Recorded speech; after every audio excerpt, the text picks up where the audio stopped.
Bonsoir à tous. Présidentiel au Bénin, le processus électoral suit son cours. Lundi prochain, 1er février, le dépôt des dossiers de candidature démarre. Du côté de la Sénat, les potentiels parrains ont déjà retiré les formulaires. Reste maintenant à accorder les signatures aux présidentiables et les regards sont plus tournés vers l'opposition qui ne dispose pas d'élus parrains et se doit donc d'entrer en négociation pour les 16 parrainages.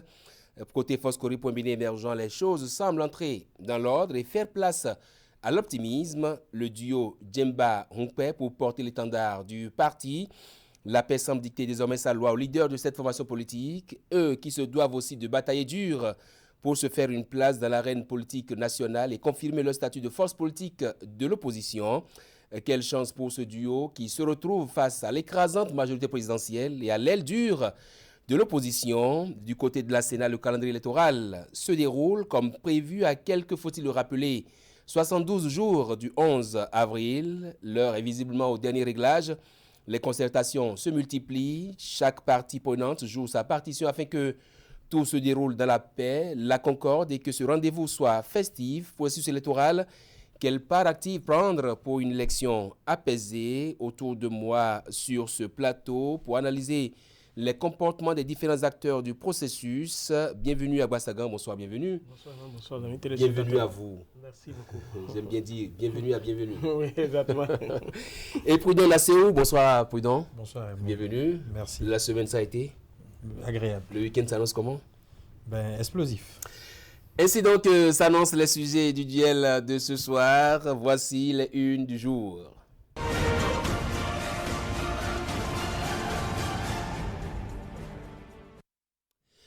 Fraternité pour démarrer, rebondissement de la pandémie. 143 nouveaux cas de Covid-19 en l'espace de 5 jours. Un laxisme généralisé face aux gestes barrières. Bénin intelligent, présidentiel 2021, la liste électorale transmise aux maires pour affichage. Et puis résilience de l'économie béninoise, les fruits de l'éthique douanière. Nord-Sud, quotidien présidentiel 2021.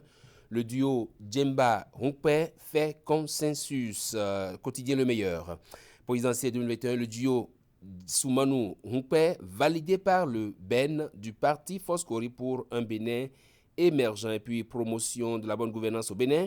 Rufino d'Almeida est levé au rang de grand officier de l'ordre des ambassadeurs. Le challenge à présent.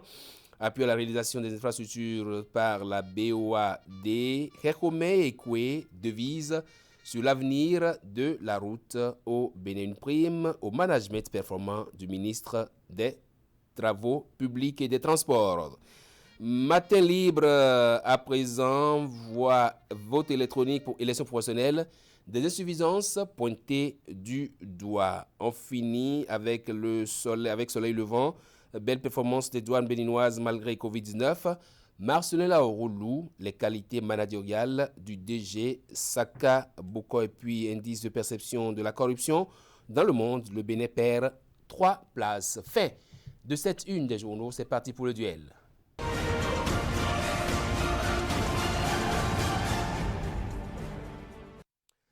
Et oui, j'annonçais le sujet présidentiel, Foscori pour Bénin émergent. Quelle chance pour le duo Djemba et Hunkpe? Je fais la question à mes deux débatteurs du jour.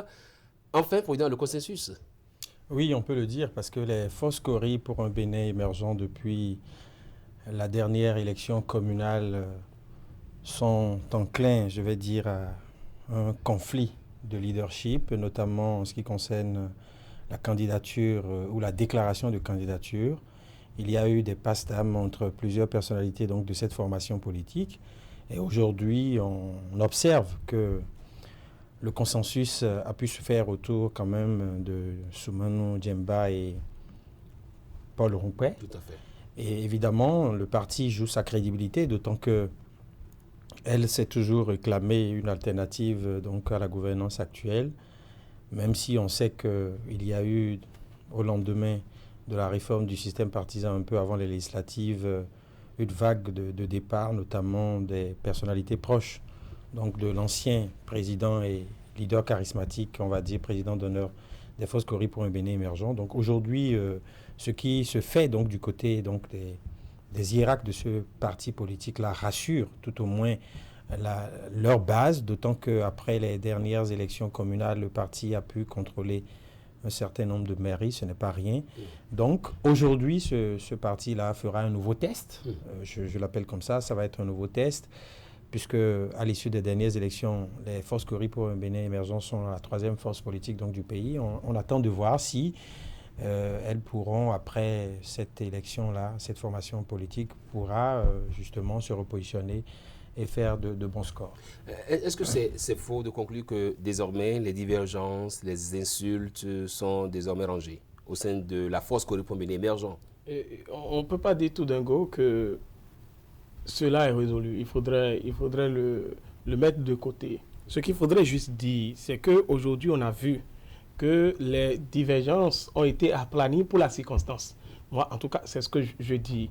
Vous savez, le choix qui a été opéré par ce parti politique-là, pour tout le monde au départ, dans l'esprit, à près de 90%, on savait que c'est Rumpé qui serait en tête et les autres vont venir de l'autre côté. Donc la surprise, nous avons vu Gemba qui prend la tête et Rumpé a décidé donc d'être sous lui. C'est une démarche d'humilité, c'est vrai, et pour montrer qu'aujourd'hui, oui, il y a un consensus. Mais est-ce que réellement les divergences ont été déjà aplanies? Là, c'est une question que je me pose.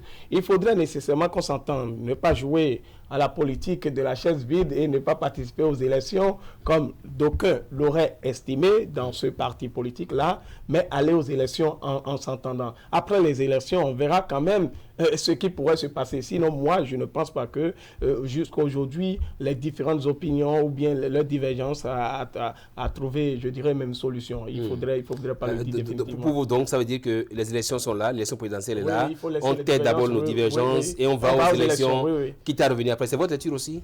Non, pas vraiment. D'autant que quand on a observé un peu avant que le choix ne soit fait sur ces deux personnalités, Djemba et Paul Rumpé, quand on a observé la déclaration des candidatures, on a compris que les personnalités donc, qui composent aujourd'hui la Force Kori ou les Forces Kori pour un Bénin émergent nourrissent en leur sein des ambitions pour le fauteuil présidentiel. À travers les déclarations même de candidature, on a observé qu'il y a une dizaine de personnalités qui ont ambitionné donc, compétir à l'interne pour justement obtenir le soutien donc, de la majorité des membres du bureau exécutif national pour participer à la présidentielle. Et évidemment, à partir donc, de cette ambition nourrie par ces personnalités-là, on comprend bien que des guerres fracticides pouvaient naître, d'autant que il fallait battre campagne. Et généralement, la bataille de campagne donc, prête flanc à de la destitution, du dénigrement. Et on a compris ce qui s'en est suivi. Aujourd'hui, ce parti, pour moi, a fait l'unanimité autour de deux personnalités, certainement du fait des résultats. Et comme nous sommes dans un fonctionnement normal du parti politique et au niveau quand même des FCBE aujourd'hui, on peut dire que les tests sont respectés parce que ce qu'on a observé au niveau de cette formation politique n'a pas été observé ailleurs, à part le MOEL qui a fait un semblant, on va dire, de choix de candidature à l'interne. Les autres grandes formations politiques ne se sont pas du tout prêtées. Il faut au moins saluer le fait que donc, les candidats du FCBE soient désignés au sein du parti politique. Ce n'est pas les ambitions qui manquent même autour du chef de l'État. Les ambitions existent. Et quand on voit Djemba aujourd'hui, il joue sa crédibilité aussi. Et c'est tout à fait normal que l'unanimité puisse se faire autour de lui du fait d'un certain nombre de choses. Il est charismatique, il est un peu plus âgé que Rumpé, donc ça se comprend bien. Et quand on voit la composition du bureau national, il y a plus de gens qui sont favorables à Djemba qu'à Rumpé, même si aujourd'hui, à travers les derniers tests, il est le fondé de pouvoir de cette formation politique. Oui, bienvenue. Comment est-on parti de 8 candidats à la candidature pour en arriver finalement à un consensus autour de Djemba? Qu'est-ce qui a pu, selon vous, peser dans cette balance-là pour que ce soit Djemba qui prenne le devant? Vous savez, Paul Rumpé, c'est un monsieur, permettez-moi de le dire de cette façon-là, qui travaille de jour en jour son charisme. Il faudrait le préciser. Ouais. Et pour des élections du genre, il faut militer en faveur de celui qui est plus charismatique. Vous savez, quand on va mettre, ce n'est pas que je suis en train de dire que Rumpé n'a pas le potentiel nécessaire pour être il travaille. Vous savez, aujourd'hui, on dit souvent, si l'or ne passe pas par le feu, ça ne devient pas or en réalité. Il faut éprouver ce charisme-là de Rumpé. Vous savez, en tant que secrétaire exécutif national, avec tout ce qui s'était passé, il sort, il prend des positions, tout ça là l'a formaté en réalité. Et donc, pour aller maintenant à une élection présidentielle, il faudrait qu'il ait l'expérience des autres. Vous savez, le ministre Guemba, l'ancien ministre Guemba, nous avons vu tout ce que ce ministre a fait. Et ce ministre aussi nourrissait l'ambition d'être candidat à l'élection présidentielle. Souboni Yahi, il a été 2 fois député. Une fois, au cours d'une émission, il faisait comprendre que Yahi Boni avait fait la promesse de les présenter à l'élection présidentielle. Et donc aujourd'hui, c'est une aubaine qui s'offre à lui de pouvoir donc aller à cette élection, mais son charisme a prévalu. Maintenant, quand vous parlez de 8, c'est-à-dire que le parti politique Force Cori pour un Bénin émergent ne va pas rester toujours dans les mésententes. L'essentiel, c'est de participer à l'élection. Parce que moi, ce que je suis en train de faire comprendre, je ne suis pas dans le secret des dieux. Tel que Prudence l'exprime, c'est comme si tout est réglé, c'est résolu à leur niveau. Mais moi, je ne pense pas d'ailleurs. C'est vrai qu'on est arrivé à désigner un candidat. On va parler de consensus, on va parler de l'unanimité. Mais l'après-élection, c'est ça qui va donner la preuve à ce que moi, je suis en train de dire. C'est pour ça que j'ai mis assez de réserve pour dire que bien qu'il y ait en leur sein plus de 8 personnes qui voulaient donc y participer, 8 duos, je dirais même. Si on est arrivé aujourd'hui à ce que nous puissions avoir le duo qui a été choisi là, cela ne voudra pas dire systématiquement que les divergences, les mésententes ont été réglées, mais on va émettre assez de réserves et voir ce qui pourrait se passer plus tard. Non, mais le conflit qui se déroule, qui se joue au niveau de certaines personnalités ne doit pas être associé, je vais dire, à une crise interne de fonctionnement. On observe en tout cas depuis un certain temps, surtout avec l'aide que cette formation politique a reçue, on observe qu'il y a une prévalence donc, du respect des tests et du principe de la hiérarchie au niveau de cette formation politique. Et donc je vois le problème qu'il y ait quelques personnalités donc, de cette formation politique comme des problèmes de personnes qui n'entacheront pas, en mon sens, je vais dire, l'évolution des choses au niveau de cette formation politique. Et quand on prend Djemba aujourd'hui, qui est désigné donc, pour porter cette liste-là au niveau de la présidentielle 2021 avec son colistier Paul Rumpé, on observe qu'il pèsera de son poids pour que ces personnalités en conflit, je vais dire personnel ou fracticide, justement à leur niveau d'influence, jouent leur contribution pour le résultat. Quelles sont finalement les chances de ce duo Djemba-Rumpé? Et on va finir sur le sujet. Oui, il faudrait dire pour cette élection présidentielle, c'est vrai que si nous mettons sur la table, en tout cas avant le jeu, face d'abord à un certain Patrice Talon avec Mme Talata, aujourd'hui, c'est-à-dire, quand vous analysez, vous allez remarquer qu'il n'y a pas photo, c'est le jour et la nuit. Il faudrait le dire à partir de ce moment-là. Mais si je tiens compte d'une certaine analyse qui se faisait en disant que même si on aurait présenté un chien avec Patrice Talon, c'est-à-dire le chien battra Patrice Talon. Mais quand j'analyse un peu, je reste sur cette analyse-là, je dirais que bon, ce parti politique a toutes les chances de pouvoir donc se faire élire. Mais non, ce que je suis en train de comprendre, si je laisse de côté cette analyse-là, vous avez remarqué que c'est seulement le parti va gagner en expérience et en notoriété. Il faudrait... Est-ce que pour vous, donc, le parti va confirmer son statut de 3e force politique du pays? C'est ce que je suis en train de faire comprendre comme ça. C'est-à-dire qu'ils ne vont pas perdre leur place, mais ça leur permet aussi de s'affirmer. C'est ça en réalité. Et vous savez, la question de l'opposition, ça se pose. Et vous savez, eux, ils sont de cette opposition que moi j'appelle l'opposition constructive, l'opposition qui est objective en réalité, l'opposition qui est objective, permettez-moi de le dire de cette façon-là. Et donc, si eux, ils se comportent de la sorte ainsi aujourd'hui, c'est que l'avantage, peut-être lorsqu'on pourra aller à la désignation du chef de file de l'opposition, ce sont des avantages pour ce parti politique-là. Et donc, il faudrait dire, en participant, c'est vrai, ils vont gagner en expérience, mais il y a un retour, c'est-à-dire pour mieux se positionner au niveau de l'échiquier politique. Les chances de ce duo sont totales et vont dépendre, je vais dire, du nombre de candidatures qu'on aura et des forces en présence, parce que nous avons déjà une première force assurée donc, de participer à cette élection-là, c'est la force présidentielle, donc le duo du chef de l'État et de Madame Talata. Et de l'autre côté, on attend de voir quelles seront les candidatures qui pourront se faire valoir et obtiendront le ticket après la confirmation au niveau de la Cour constitutionnelle et même, on va dire, avant de la Sénat. Donc, si nous voyons les forces en présence, on pourrait justement dire quelles sont les chances de cette formation politique. Si je suppose, par exemple, que les démocrates ont un candidat ou arrivent à avoir une candidature donc certifiée, ça voudra dire que Djemba ne pourra pas bénéficier donc, de l'accompagnement de son ex-mentor, le leader charismatique Boni Yayi. Or, nous connaissons encore son influence dans certains milieux, je vais dire politiques et même religieux dans notre pays. Et donc, la proximité donc, entre Soumano Djemba et l'ancien président pourrait jouer, mais tout dépendra des candidatures qui seront en présence. Et je pense que aujourd'hui, au niveau des FCBE, il y a un jeu de repositionnement qui se joue, comme Bienvenue l'a observé, parce qu'après cette élection-là, on pourrait prêter la sincérité ou la bonne foi donc, à ce duo-là, si, arrivé éventuellement deuxième ou troisième, ce duo arrivait à choisir leur positionnement sur le plan politique national en faisant l'option d'une opposition et en validant éventuellement, je dirais, ce choix juste après les élections pour pouvoir en bénéficier des avantages, d'autant qu'aujourd'hui, la question du financement donc, des partis politiques est amorcée.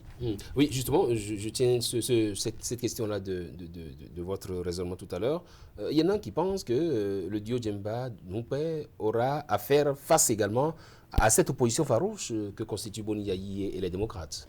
Ce n'est pas évident parce qu'aujourd'hui, les forces Kori, en ayant participé à la dernière élection, donc les élections communales, partent avec un avantage que les démocrates objectivement n'ont pas. Et j'ai ouï dire tout à l'heure que les rapports entre Djemba et l'ancien président et même certains hiérarques des démocrates ne sont pas aussi conflictuels qu'avec ceux qui ont aujourd'hui les pleins pouvoirs au niveau des FCBE après leur congrès. Je parle de Paul Roupet et Yaro. Donc, cette proximité, promiscuité, va peser dans la balance. Parce que quand on aspire à diriger un pays, on mène une diplomatie silencieuse. Oui. Et dans cette diplomatie silencieuse, je suis en train de voir Djemba aller vers un certain nombre de personnalités qui pourraient l'aider justement à engranger des suffrages au niveau de certaines communes, à moins que ce positionnement ne soit de la figuration. Oui, bienvenue. Mais il faut dire déjà que... Vous avez rappelé tantôt que Boni Yayi avait promis faire de Djemba président candidat. Et quand on voit ce qui s'est passé à la Force Kori pour Béné-Émergent, qui désormais n'a plus Boni Yayi comme leader, mais voilà, est-ce que ça ne risque pas d'être aussi vous savez, une bataille rangée? Les différentes, je dirais, voies de l'autre côté sont déjà émiettées. Permettez-moi de le dire de cette façon-là. Voilà Djemba qui entre dans le jeu. Et je vous le dis, il faut considérer aussi au même moment le duo présidentiel, en tout cas je parle du duo, Patrice Talon, Madame Talata. Si vous prenez un peu, vous savez, et pour ceux qui sont dans la partie septentrionale, parce qu'il faudrait toujours le dire, le vote régionaliste continue toujours en notre sein. Et pour ces gens-là qui sont de l'autre côté, qui voient l'une de leurs sœurs pour la première fois être vice-présidente, même si notre vice-présidence, c'est une vice-présidence où la personne gérerait ou bien gérera la chancellerie, mais c'est aussi un atout pour pouvoir émietter les voix de là-bas. Donc, non seulement Djemba aura sa part, Madame Talata aura sa part, Boni Yayi avec ses éléments auront leur part. Or, il y a d'autres éléments qui sont au niveau de l'UP et du BR. Vous voyez un peu, c'est-à-dire que l'ancrage qu'a déjà la Force Kori pour un Bénin émergent avec seulement l'élection passée va encore augmenter. Et c'est-à-dire ça va montrer d'un cran parce que certaines personnes vont jouer à la fidélité. Il faudrait dire dans les partis politiques, certaines choses amènent certaines personnes à se fidéliser à ce parti-là. Donc s'ils se fidélisent, et il y a toujours des gens qui sont à côté, qui observent les différentes actions et qui ont de la jugeote, qui analysent. Donc, à partir de ce moment-là, il ne faut pas nier, il ne faut pas dire que le parti Foscori.Bénin émergent est un menu frétin. Non, il faut pas le dire. C'est un parti qui va se positionner et ça va étonner beaucoup de personnes parce qu'ils sont en train de travailler pour pouvoir donc s'asseoir correctement. Et donc, ce travail-là se fait aujourd'hui et il faut l'analyser. Pour l'élection présidentielle, nous allons voir de quoi ce parti politique-là est capable. Au-delà de l'ancrage du parti, moi, je voudrais quand même observer que aujourd'hui, ce qui va peser dans la balance et qui pourrait militer, je dirais, au meilleur score de ce duo-là, c'est que dans le pays, dans le contexte de réforme du système partisan, aujourd'hui, il y en a qui sont pour le chef de l'État et qui ne sont pas pour. Donc, si ceux qui ne sont pas pour n'ont pas d'alternative crédible, ils vont se ranger du côté de Djemba et ça pourrait véritablement compter. Très bien, le processus électoral est déjà enclenché du côté de la Sénat. Donc, on multiplie les concertations, Sénat, COSLEPI, partis politiques, les candidats, processus électoral qui suit son cours. Pas de dossier de candidature valide sans parrainage. Alors, comment voyez-vous un peu le rôle que joue actuellement la Sénat en multipliant les concertations, Prudent? La Sénat est dans un rôle de vigie. Et on comprend bien que je ne sais pas si c'est elle qui a initié les dernières séances ou c'est un groupe donc d'acteurs de la société qui justement milite pour des élections pacifiques. Pour moi, la Sénat est dans son rôle et on l'a observé. Quand on suit un peu la rigueur et la dextérité avec laquelle les responsables de la Sénat ont organisé aussi bien les législatives que les élections communales, on comprend bien qu'il n'y a plus de place aux errements. Et à ce niveau-là, il y a un certain nombre de décisions de la Cour constitutionnelle qui confortent la Sénat, qui aujourd'hui, ce qui est nouveau, c'est l'expérimentation du parrainage. Et à ce niveau, les couleurs ont été annoncées un peu plus tôt. Donc pour moi, la Sénat est dans son rôle d'explication, d'accompagnement, mais il ne faut pas oublier que dans l'évolution du processus, il y a le COSLEPI aussi qui jouera une grande partition en ce qui concerne la liste électorale. L'agenda pour la publier est déjà annoncé, mais à ce niveau-là... On dit déjà que les maires sont déjà saisis des listes, hein? C'est déjà fait. Oui, c'est là où je voulais en venir. Ce qu'il faut souhaiter, d'autant que ça fait partie donc des récriminations des acteurs qui se disent de l'opposition dure. Je disais que dans leur récrimination, on a indiqué que ce toilettage qui se fait en excluant ceux de l'opposition dure, en les excluant, ce toilettage n'est pas crédible. Et c'est à la publication que l'on pourrait faire le constat. Maintenant, ce qu'il faut souhaiter, c'est que ça puisse être publié dans des lieux sécurisés pour que les intempéries et que des citoyens indélicats ne puissent pas déchirer ces listes-là et permettre de voir la fiabilité. Tout à fait. COSLEPI, Sénat. Est-ce que pour vous, chaque partie prenante joue vraiment sa partition? Oui, vous le sentez déjà, d'ailleurs, avec d'abord la Sénat qui multiplie, vous l'avez dit tout à l'heure, les séances, moi je parlerai de séances de travail, même si ce sont des séances pour pouvoir donc vulgariser ce qui est prévu dans les tests, pour pouvoir sensibiliser chaque partie prenante de cette élection-là. Les OSC, les partenaires techniques et financiers, et ils ont aussi travaillé avec la presse aussi, et tout ça. Et donc, quand vous voyez toutes ces actions qui ont été menées, ça va dans le même sens que l'élection. Donc, ça participe à faciliter les choses au niveau de l'élection. Il ne faudrait pas que, comme les élections passées, où nous avons vu qu'on vienne poser des questions à la Sénat, des questions qui relèvent même du législateur, qu'on vienne... Et si vous suivez même le président de la Sénat, il a dit quelque chose, je vais le paraphraser, quand il faisait comprendre que le parrainage a été prévu. Nous sommes là pour appliquer les tests et non pour dire que ceci ne va pas. Nous ne sommes pas habilités pour pouvoir donc connaître de ces cas-là. Et donc, la Sénat a été très claire. Le cas du COSLEPI, avec les cas de concertation, nous avons vu un certain matin à Soba qui... On connaît la probité de ces gens-là en matière de société et civile au Bénin. Et donc, si vous voyez que ces gens de personnes-là disent que cette liste-là ne connaît aucune défaillance, il faut donc accorder du crédit. C'est vrai que nous ne pouvons pas croire en entièreté à un être humain, mais il faut au moins lui accorder ce crédit-là. Et donc, quand on parle de l'affichage, à ce que je sache, quand vous passez par des endroits, je sais que les dispositions nécessaires ont été prises. En tout cas, pour ce que moi j'ai vu pour les fois passées, j'ai vu par endroits où il n'y avait pas cette possibilité-là et qu'ils ont confectionné même des tentes pour la circonstance. Ah oui. Vous voyez un peu à Porte-Nouveau, je l'ai observé, qu'on construit des tentes pour la circonstance. Donc, ce qu'il faudrait faire, c'est l'appel que nous sommes en train de lancer aux différentes autorités qui sont impliquées dans cette affaire ou bien dans cette liste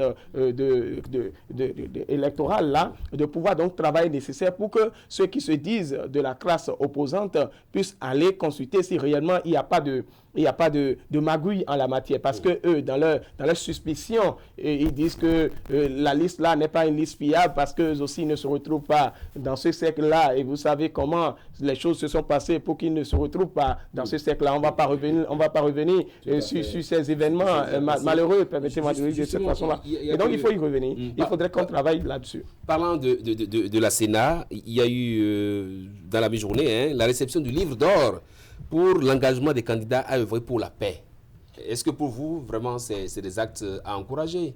Ce n'est pas nouveau, on l'a observé dans d'autres pays avant le Bénin. Le livre d'or, c'est quand même un engagement moral que les candidats, les potentiels candidats qui, généralement après le scrutin, à travers leurs militants, contestent les résultats et organisent des manifestations, on va dire, de désobéissance. C'est généralement par ces responsables-là que l'incident vient ou survient. Donc, il est normal qu'on leur fasse signer quand même un livre.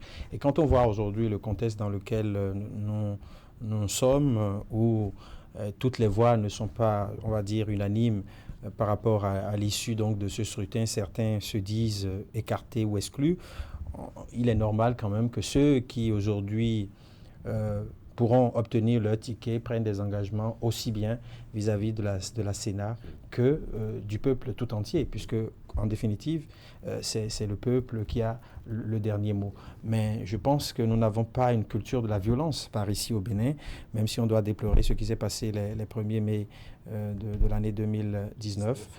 Et tout ça est alimenté, il faut le préciser, par des hommes politiques sous la prébande de quelques billets de banque, on va le dire comme ça. Donc, leur fait signer quand même ce livre d'or. Moi, je trouve que c'est une très bonne chose. Et au-delà, voir si on ne peut pas les poursuivre. Parce que ça aussi, les tests le prévoient. Le code électoral le prévoit expressément. Donc, je pense que ceux qui seront auteurs de violence répondront devant les tests de la loi, de la République. Oui. C'est la portée juridique même de la signature de ce livre d'or, parce que je le pensais d'ailleurs qu'à la signature de ce livre d'or, même si aucun test n'aurait prévu, ne l'aurait pas prévu, permettez-moi de dire de cette façon-là, et qu'on arrive maintenant à signer un livre d'or, on peut se saisir de cela pour saisir les juridictions compétentes en son temps, pour dire que malgré qu'il aurait signé ce livre d'or, voilà les actes qui ont été posés sur le terrain, et donc on gagne en maturité juridique, permettez-moi de le dire de cette façon-là. Deuxième chose, c'est qu'il faut aussi sensibiliser le peuple. Moi, je dis toujours, c'est vrai que certaines personnes peuvent ne pas être d'accord avec moi. Moi, je dis toujours, quand vous analysez même dans les pays où il y a assez de tumultes autour des élections et on est soutien de tels leaders, vous allez remarquer que les leaders là ne sont jamais des martyrs. C'est toujours le peuple qui se retrouve martyr.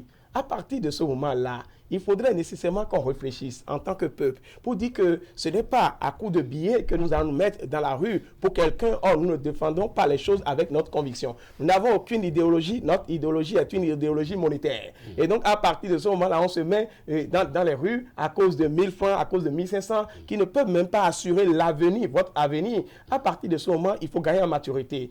Parce que, je l'ai dit la fois dernière, que nous sommes tous des frères avant d'être citoyens. Oui. Et donc, il faudrait savoir que quel que soient les circonstances, nous, Béninois, nous allons toujours nous retrouver à une table de négociation et échanger. Et donc, si on fait signer un livre d'or aux autorités, il faudrait nécessairement que le citoyen puisse savoir, citoyen lambda, puisse savoir que sa responsabilité, ce n'est pas de vandaliser les choses au soutien d'un élément ou bien d'un membre, en tout cas d'un candidat. Mais le tout, c'est que si vous vandalisez ces actes-là, c'est toujours pour nous, c'est de notre argent qu'on arrivera donc à pouvoir reconstruire toutes ces choses-là. Donc il faut faire beaucoup attention. C'est vrai, j'avais souhaité qu'on parle un peu du rôle de l'Église. Il y a l'Église protestante qui a déjà fait une sortie aujourd'hui. Entre-temps, il y a aussi la conférence épiscopale qui effectivement aussi a fait sa sortie, qui allait voir le chef d'État. Si vous voulez, on remet ça après, comme on va souvent parler de la partition des parties prenantes au processus électoral. Merci à vous, Prudent Nasséou. Passez un très bon week-end. Merci également à vous, bienvenue à Boissagan.